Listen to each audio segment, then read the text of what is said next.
and gentlemen, talaga naman may mga pakilig factor.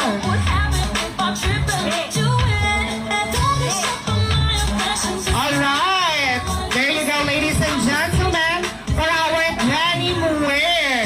And at this point, kikilalanin natin sila sa pamamagitan ng kanilang pag-introduce para sa kanilang mga sarili kung saan sila nanggaling. Kaya naman simulan natin with candidate number 1.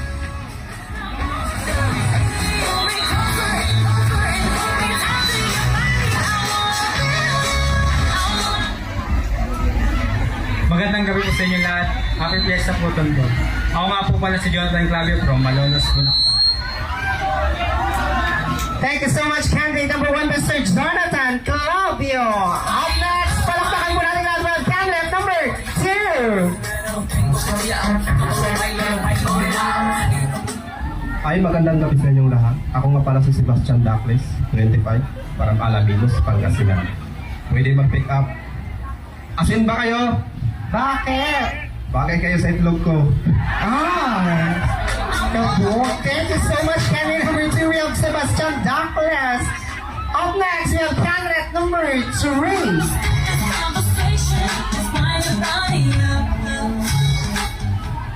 Good evening and happy fiesta. My name is Nomer Alejo from the First Republic of the Philippines, City of Malolos, Province of Bulacan.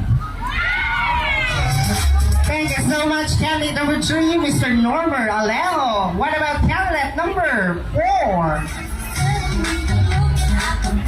Magandang gabi, Tondo. Masaya ba kayo? Ang hina. Happy Fiesta pala sa inyo. Bruce Collins ng Sampaloc, Maynila. 24 years old. Good luck! Thank you so much, Bruce Goliath from Sampaloc, Manila. And what about candidate number 5? Hello po, magandang gabi po sa inyong lahat. Jello Dolawan from San Luis, Pampanga. Maraming salamat po sa lahat na nanonood dito. Sana maging masalit na. Thank you so much, candidate number 5. And then to complete our 6 male category, we have candidate number 6. Good evening everyone. Happy Fiesta, Tondo. My name is John Mateo Aclaracion, 21, from Santa Mesa, Manila. Thank you so much, candidate number 6, Mr. John.